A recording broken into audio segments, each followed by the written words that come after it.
actually tiap hari kita hari ibu, hari ayah, kehidupan kita nakal ke apa ke, siapa cakap lah for me I say hina-hina manusia, sebodoh-bodoh manusia, wallahi. But kita grow up, kita learn about humanity, about love, about diri kita, people surrounding, the parents, their sacrifice. Macam sekarang ni, it's my turn. Kak punya tugas sekarang ni, Allah Ta'ala tu dah dikasihkan ke situ untuk jaga ibu. Kak tak ada adik-beradik, satu je ni anak dengan mak. So kita berdua Kak. So Kak cakap, no, kalau mak boleh jaga kita daripada kita lagi sampai besar, siapa kita kalau nak kata penat ke apa ke, bangun sekejap you cakap you penat. Penat memang penat, tapi mak jaga kita, cuci berak kita, cuci berak kita. So itu jenis kita, itu syurga kita kan.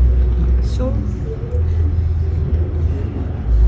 dia relate to all women, even the guys as well.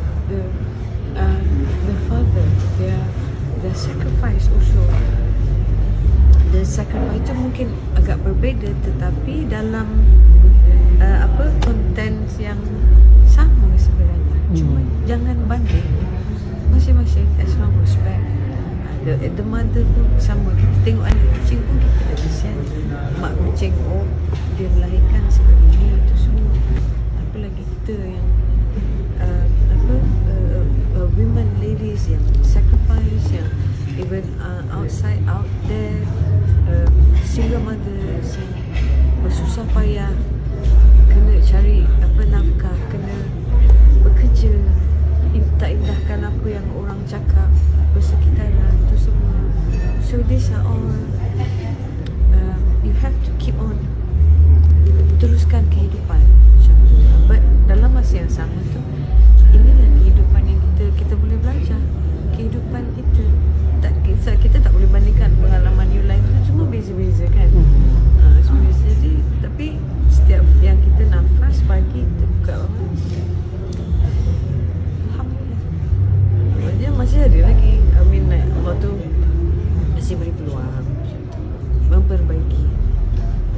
Mak Kak every angle. Mak Kak sihat lagi lah, umur berapa dah? Alhamdulillah.